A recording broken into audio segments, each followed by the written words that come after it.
Hello lovelies, welcome to Narc Free Formula. My name's Freedom, thank you for joining me. Today's video is about, is the narcissist new supply jealous of you?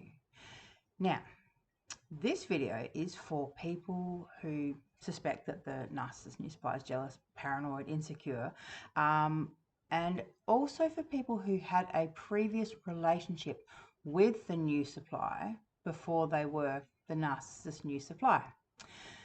Okay, let's just jump straight into this, shall we? This dynamic occurs naturally, but it also is kind of manipulated by the narcissist on a few different levels. So when I say, naturally, like I said, if you knew the new supply before they were new supply, hang on one sec. Sorry, damn kids. All right, if you knew the new supply before they were new supply, so just say you were friends, you were co-workers, she was your sister, auntie, relative, mother. I mean, I've heard some horror stories, believe me, about, who the new supply is to the former supply. So it could be your co-worker, it could be your neighbor, it could be, someone that you used to go to school with, someone that you ran into, someone that you socialized with, someone from your tennis club, someone, that you know from the local cafe, right? It could be any of those people or positions, roles, whatever. So the thing here is the narcissist will always manipulate any source of supply that they are with to compete for the narcissist's attention, right? So there'll be a lot of triangulation going on, that's for sure. So any kind of insecurities that new supply has naturally about you will be amplified by the narcissist kind of playing these games, like I said, and manipulating the situation. And they might do it in a whole host of ways. Things like, for example, the narcissist might tell the new supply, or, my ex, she used to do this, that, or what have you. I really love those things. She was really good at those things. I miss her sometimes. The narcissist will come out and say all kinds of things straight out to the new supply. They might say them when they're angry as well. They might say things like, you're the biggest mistake I've ever made. I can't believe I left my wife for you. I've lost so much because of you. They say cruel things. You know an narcissists are like that, right? They can be mean. So they say cruel things that damage whoever they're with, damages their self-esteem. So now in the new supplier's mind, there's this dynamic where it's you versus them, the past versus now. And the narcissist will always, like, narcissists just aren't present. That's just the fact. So even when they, when they were with you, they thought the grass was always greener, right? So now when they've moved on to the new supply, already the grass is always greener on the other side of the fence. So when they look back at you at times, they're going to say that the grass was greener there. And so for the new supply, who doesn't understand, the just the sickness, basically, this narcissistic, sickness and these malfunctioning patterns of thought, because they don't understand that necessarily, they will see that as though the narcissist is pining for you, is missing you, is regretting the decision they've made, right? So ultimately, at the end of the day, like I said, the narcissist loves keeping sources of supply vulnerable, isolated, unbalanced, off-centered. So the more unbalanced they get and the more centered and focused you get, the more appealing you are to the narcissist.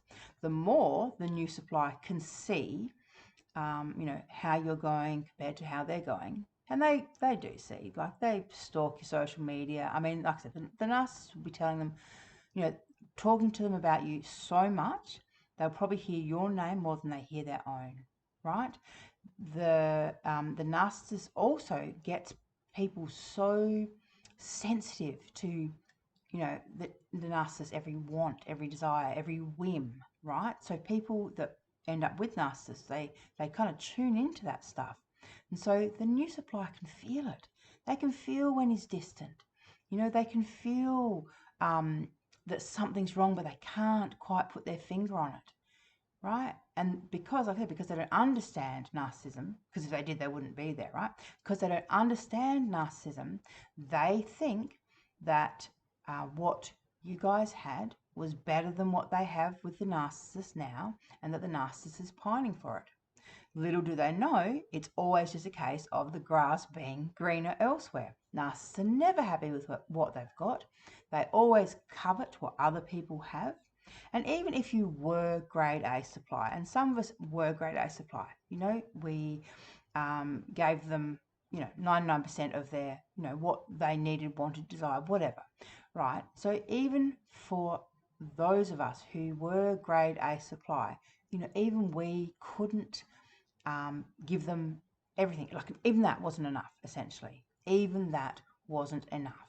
So how must the new supply feel, especially when they're like a kind of desperation, quick pick? Then, the narcissist needed someone because either you left them or their plans didn't work out, so all of a sudden they needed someone, so they kind of grabbed the first person that was available, readily available.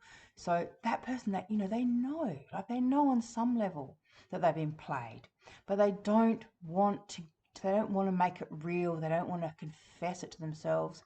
They don't want to actually just say it out loud, because, as I said, the narcissist has got them competing so hard for their attention and against you, so that the narcissist got them competing for the narcissist's attention and having the new supply competing against you, at least in their own mind, right? So they're never going to just give up. They don't want to just give up, because that would be defeat. Then they would be admitting defeat, especially, like I said, especially if they were sisters or friends or someone who knew you, right? Someone who at some point, in their journey thought, well, fuck you, I don't care about you, your family, your wants, whatever, what you need. Like, I want this man now. This man is going to be mine now. And, once they've kind of made that decision, they have to justify it in their own mind. So the way they do it is by saying, oh, she deserved it. She wasn't a nice person. She left him. She didn't love him enough. She whatever, right?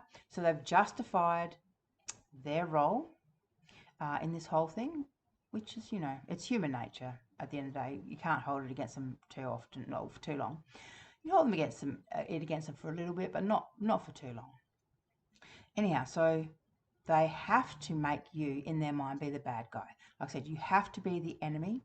They can't side with you. They can't agree. They can't think, oh, yep, well, she was right about this, that, or what have you. Because if they do, the whole thing just comes crumbling down.